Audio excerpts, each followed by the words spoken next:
जय माता दी दोस्तों, welcome back to my channel tarot 2.0। दोस्तों आज मैं आप लोगों को बताऊंगी कि स्कॉर्पियंस यानी वृश्चिक राशि वालों के पार्टनर का नेक्स्ट मूव क्या होने वाला है उनकी ज़िंदगी में। ओके, तो यहाँ पर हम लोग पहले आपको बताएंगे कि आप लोगों के पार्टनर की करंट फीलिंग्स क्या है उनकी मेंटालिटी, उनकी थॉट प्रोसेस, एंड देन उसी से आपको बहुत हद तक आइडिया लग जाएगा कि ये आपके पास आएंगे कि नहीं। एंड देन फाइनली हम लोग निकाल लेंगे कि उनके नेक्स्ट स्टेप क्या होने वाला है आपकी लाइफ में, पॉजिटिव या नेगेटिव होगा कि नहीं होगा, एंड कब तक होगा। लेकिन मेन चीज़ ये है कि इसका आइडिया आपको खुद लगाना पड़ेगा, क्योंकि आप लोग किस साइकिल में हैं, आप लोगों के पार्टनर किस प्रोसेस से गुजर रहे हैं, ये सारी चीज़ें आपको पता लग जाएंगी। एंड आपको खुद पता चल जाएगा कि ये आएंगे कि नहीं। ओके, तो चलिए स्टार्ट करते हैं reading.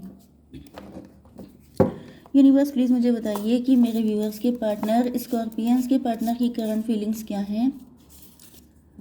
Okay, hermit, magician, okay, 7 of cups and swords, 8 of sword, mother of pentacles, okay, 7 of pentacle। आपके पार्टनर इस रिलेशनशिप में हार्ड वर्क करने के लिए तैयार हैं। यस, पहले ही कार्ड आ चुका है पॉजिटिव, एंड देन उसके बाद आया है 9 of cups का कार्ड। 9 of cups मतलब आप लोग उनकी विश फुलफिलमेंट हैं, तो आपके लिए एफर्ट करेंगे तब तक जब तक कि आप मान नहीं जाते। कुछ लोगों के लिए आपके पार्टनर आपकी लाइफ में इसलिए आना चाहते हैं क्योंकि अगर आप लोग वर्किंग हैं, रिच हैं, अर्निंग हैं, तो फिर मान के चलिए कि इनका मेन मोटिव पैसा है। ओके, लेकिन कुछ लोगों के लिए इन्होंने अगर आपका पैसा कोई लिया है जो वापस नहीं किया है, या ये आपको कुछ पैसा वापस करना चाहते हैं, ऐसी इंटेंशन भी इनकी हो सकती हैं। एंड कुछ लोगों के लिए आपके पार्टनर को लग रहा है कि इन्होंने इतने सालों तक का इतने एफर्ट दिए हैं, या अगर आप लोगों का रिलेशनशिप काफ़ी पुराना होने के बाद ब्रेकअप जैसी कोई कंडीशन हो गई थी, या सेपरेशन हो गया है, या कुछ भी, तो ये जो है उस सिचुएशन में आपको छोड़ना नहीं चाहते हैं। इनको लग रहा है कि बहुत पुराना कनेक्शन है आपका, एंड ये ऐसे नहीं जाने दे सकते। आपके पार्टनर के साइन है Taurus, Virgo, Capricorn, Cancer, Scorpio, Pisces, Libra, Gemini, Aquarius. मतलब वृषभ, कन्या, मकर राशि, तुला, मिथुन, कुंभ राशि, कर्क, वृश्चिक, मीन राशि। इंपॉर्टेंट नंबर है आपके लिए 7, 9, 1, 7, 8। 77 आपको दिखाई पड़ रहा हो सकता है, 79, 78 किसी का बर्थ ईयर हो सकता है, ऐसे ही 87, 89, 80,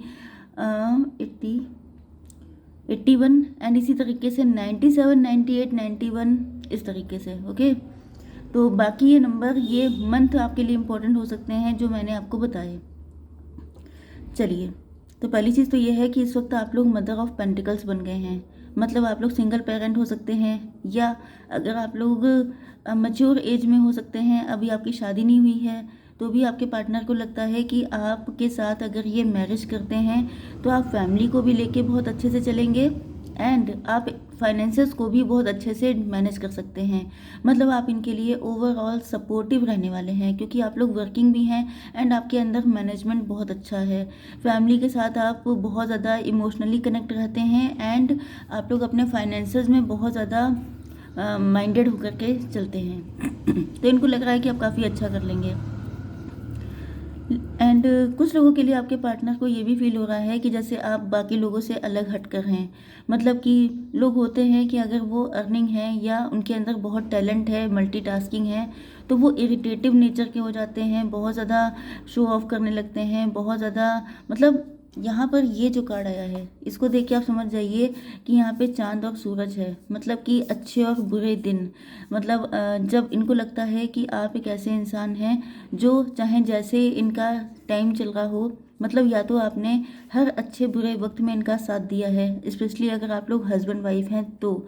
लेकिन अगर आपका रिलेशनशिप काफ़ी पुराना है तो आप लोग लवर्स भी होंगे, लेकिन आपने मतलब अपने पार्टनर का साथ कभी छोड़ा नहीं है। चाहे ये बहुत अच्छी पॉजिटिव कंडीशन में थे, चाहे ये बहुत बुरी हालत में थे, चाहे फाइनेंशियली स्ट्रगल कर रहे थे, तभी भी आपने इनका साथ कभी नहीं छोड़ा। तो इनको लग रहा है कि इनके पास ऑप्शन की तो कमी नहीं है। हो सकता है कि इनके लिए मैरिज के प्रपोजल आ रहे हों। एंड तभी भी बहुत सारे लोग हैं जिनको लव का कप ऑफर करते हैं, लेकिन ये आपको देखते हैं। ये जो कप है देखिए, ये उल्टा है। इसका मतलब क्या कि आप इन लोगों में से सबसे अलग हैं, डिफरेंट हैं।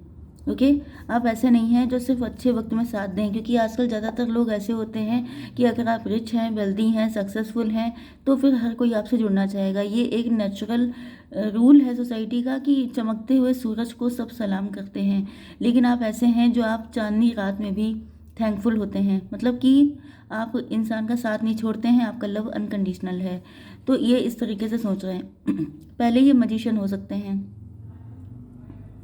अब देखिए, मजिशियन का मतलब क्या है कि इन्होंने आपके साथ फ्लर्ट किया होगा, इन्होंने आपके साथ शॉर्ट टर्म के लिए, क्योंकि इनके पास ऑफर्स की कमी नहीं थी। मैंने आपको बताया ना कि इनके पास लव के ऑफर आते रहते हैं। एंड ये थे भी मजिशियन। अब देखिए, कोई इंसान सीधा साधा भी हो, लेकिन अगर उसके आसपास बहुत सारे लोग उससे कनेक्ट होना चाहते हैं, तो वो कहीं ना कहीं उसके डोलने के चांसेस रह जाते हैं। तो यहाँ पर ये जो आपका पार्टनर है, ये पहले से मजिशियन हो सकते हैं, फ्लर्टी नेचर के। ओके, इनको मल्टीपल अफेयर रखने का शौक हो सकता है। एंड ये इनका शार्प माइंड है बहुत ज़्यादा। तो ये जब आपसे कनेक्ट हुए थे तो इन्होंने यही सोचा था कि चलो पार्ट टाइम के लिए, थोड़े टाइम के लिए कनेक्शन रखा जाए। लेकिन इसीलिए ये कनेक्शन काफ़ी पुराना हो सकता है, क्योंकि इन्होंने आपको अच्छे से जाना है, समझा है, तब ये इस डिसीजन पे पहुंचे हैं कि आप इनके लिए कितनी वैल्यू रखते हैं। ओके, तो ये जो है अब इनका मजिशियन वाला नेचर ख़त्म हो गया है, क्योंकि वही चीज़ होती है कि इंसान भटकता तब तक रहता है जब तक उसको सही इंसान नहीं मिलता है। लेकिन जब लगता है कि बस यही है वो जिसके लिए इतने टाइम से इंसान घूम रहा था, तो आप इनको मिल गए हैं, तो अब ये हो गए हैं हर्मिट।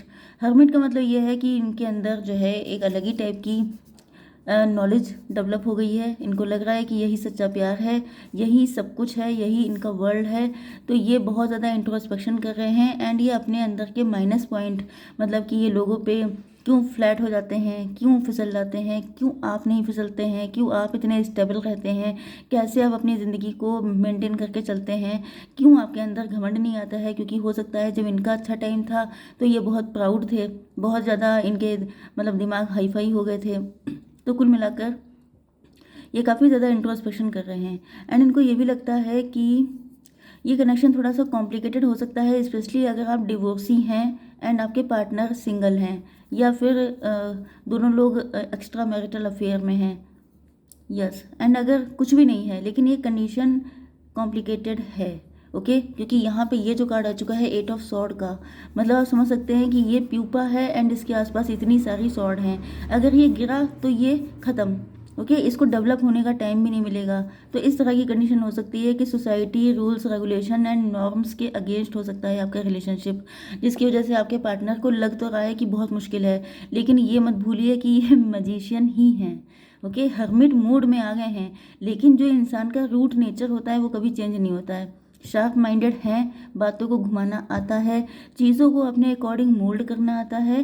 तो ये भले ही पहले मजिशियन थे चीज़ों को गलत तरीके से करने के लिए, लेकिन अब ये मजिशियन बनेंगे चीज़ों को सही तरीके से करने के लिए, आपको पाने के लिए। ओके, तो यस, ये आपका साथ नहीं छोड़ेंगे, पहले ही कंफर्म हो चुका है। बट हम लोग देखेंगे कि इनका नेक्स्ट मूव क्या होने वाला है। तो लेट्स सी। तो यूनिवर्स प्लीज़ मुझे बताइए कि मेरे व्यूवर्स के पार्टनर का नेक्स्ट मूव क्या होगा। लोनलीनेस। डिवाइन प्लीज़ मुझे गाइड कीजिए, क्या होने वाला है नेक्स्ट मूव, क्या होने वाला है नेक्स्ट मूव मेरे व्यूवर्स के पार्टनर का। एंड यूनिवर्स प्लीज़ मुझे गाइड कीजिए, क्या होगा स्कॉर्पियंस के पार्टनर का नेक्स्ट मूव। ओके, देखिए 31, 23 नंबर आपके लिए इंपॉर्टेंट है, या 4 and 5 number. Okay, loneliness connection, ये अकेले हैं। हर्मिट का मतलब ही होता है अकेलापन। कोई इंसान सबके, देखिए साधु होता है हर्मिट का मतलब, कोई इंसान साधु सन्यासी सबके साथ तो रह के नहीं हो जाता है, या ये कहिए कि अगर सबके साथ रहता है तभी भी उसे अकेलापन पसंद आने लगता है।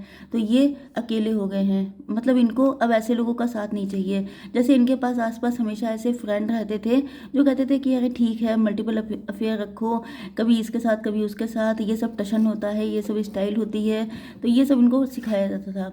लेकिन अब ये उन सारी चीज़ों से अलग हो गए हैं। अब इनके फ्रेंड, इनको ये सब चीज़ें बहुत ही थर्ड क्लास फील होती है। इनको लगता है ये सब बेकार की चीज़ें हैं, एंड ये जितना अकेले हो रहे हैं उतना ही डिवाइन से कनेक्टेड हो रहे हैं, एंड आपसे कनेक्शन इनका बढ़ रहा है। ओके, अगर आपको लग रहा है कि अभी भी आपके पार्टनर ऐसे लोगों के बीच में रहते हैं तो मान के चलिए कि ये नेक्स्ट होगा। ओके, एंड अगर आपको लग रहा है कि इस वक्त ये बहुत अकेले हो गए हैं, इनकी लाइफ में ट्रांसफॉर्मेशन चल रहा है, तो समझ जाइए ये प्रोसेस में है। Okay yes, owl. आउल का मतलब होता है spiritual messages, great wisdom to be found during this period of transition. मैंने क्या कहा था कि इनका ट्रांसफॉर्मेशन पीरियड चल रहा है, तो इनको इस वक्त स्पिरिचुअलिटी से ये कनेक्ट हो रहे हैं, डिवाइन से कनेक्ट हो रहे हैं, क्योंकि आपके जैसा पर्सन अगर इनको पाना है तो ये स्पिरिचुअल कनेक्शन है। ओके, एंड इनको चेंज होना ही पड़ेगा। इनको पहले अगर ये अपने इंट्यूशन को इग्नोर करते थे, ईश्वर के मैसेजेस को इग्नोर करते थे, तो अब ये उनको सुनेंगे। उनको लगेगा कि उनको सुनने से इनको सुकून मिल रहा है, इनको फ़ायदा मिल रहा है, तो ये उस चीज़ में और ज़्यादा इन्वॉल्व होंगे। Okay, Mariam, sacred vision. Yes, इनका विज़न सैक्रेड हो जाएगा। पहले इनकी नज़र, मतलब अगर ये मजिशियन थे, फ्लर्टी थे, तो इनकी नज़र दूसरी थी, अब इनकी नज़र चेंज हो जाएगी। Okay, choose to forgive in order to heal, see the light in all, remember that love has no boundaries. मैंने क्या कहा था कि आप लोगों के बीच में कुछ ऐसे सोशल रूल्स एंड नॉर्म्स हो सकते हैं, तो वो इनको रियलाइज़ होगा कि लव में कोई बाउंड्री नहीं होती है। प्यार में ये सारे जो रूल्स हैं ये दुनिया वालों के बनाए हुए हैं, लेकिन ऊपर से तो कोई रूल बन के नहीं आया है ना, तो इनको लगेगा कि सब में ये पॉजिटिविटी ढूंढेंगे। एंड अगर आप लोगों के बीच में कुछ मिसअंडरस्टैंडिंग चल रही है तो ये फॉरगिवनेस या तो मांग सकते हैं या दे सकते हैं। ओके, हील होने के लिए। या कुछ लोग ऐसे हैं जैसे इनको चिढ़ होगी कि इनके फ्रेंड कैसे हैं, इनको गलत सलत राय देते हैं, या कोई ऐसा पर्सन हो सकता है जो आप लोगों के बीच में डिस्प्यूट क्रिएट करवाने की कोशिश करता है, तो ये उसको भी माफ़ कर देंगे, क्योंकि इनको लगेगा कि सब लोग ईश्वर का ही अंश हैं। Believe in the impossible. इनको लगेगा कि इफ़ आपके साथ गॉड है, अगर आप ईश्वर, मतलब ईश्वर के अंश वाली चीज़ इनके अंदर इनको शो की जाएगी, इनको बताई जाएगी कि हर इंसान के अंदर ईश्वर हैं। एंड जब आपके अंदर ईश्वर हैं, जब आप ईश्वर से इस कदर कनेक्ट हैं, तो फिर इम्पॉसिबल क्या रहा, सब तो पॉसिबल हो गया ना। तो वही चीज़ हो जाएगी कि इनके अंदर इस लेवल का कॉन्फिडेंस एंड हिम्मत आ जाएगी कि फिर ये आपको पाने के लिए, अपनी विश को फुलफ़िल करने के लिए आपके पास आएंगे।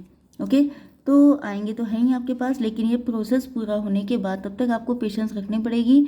एंड इसी के साथ आई होप सो कि रीडिंग आपको पसंद आई होगी। Please do like, share and subscribe. जय माता दी।